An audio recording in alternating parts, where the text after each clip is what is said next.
Hello everyone, welcome back to my channel. ఈరోజు మన video వచ్చేసి మా దసరా ఎపిసోడ్.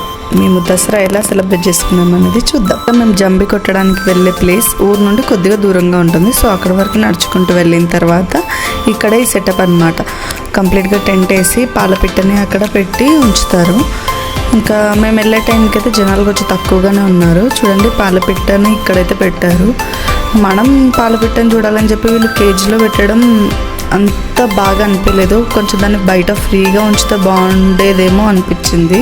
ఇంకా పాలపిట్టని అయితే దర్శనం చేసుకొని మేము బయటకు వచ్చేసామన్నమాట.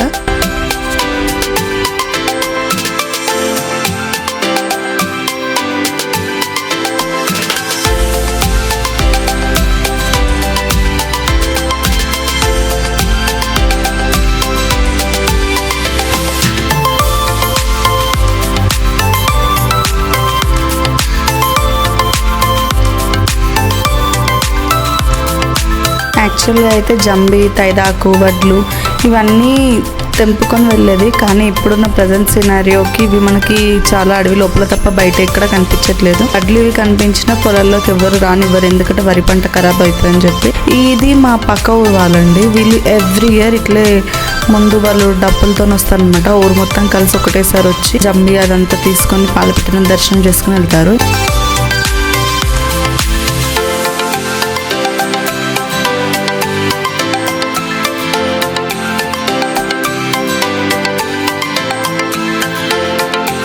ఇక్కడ వీళ్ళని చూస్తున్నారు కదా, వీళ్ళు ఏంటంటే వాళ్ళు హ్యాపీనెస్ కొద్దీ వాళ్ళు ఎవరి దగ్గర అయితే పని చేస్తారో వాళ్ళని అడుగుతారనమాట మనీ. ఇంకా వాళ్ళు కూడా వాళ్ళకి తోచినంత ఇస్తారు.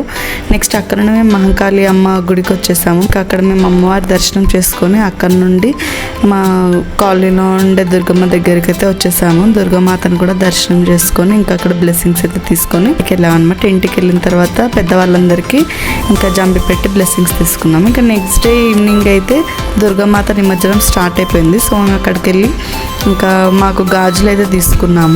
అక్కడే శారీ వేలంపాట జరుగుతుందన్నమాట అమ్మవారిది. ఇంకా కొద్దిసేపు ఉండి ఆ శారీ వేలంపాట అంతా చూసేసి ఇంకా రిటర్న్ ఇంటికైతే వచ్చేసాము.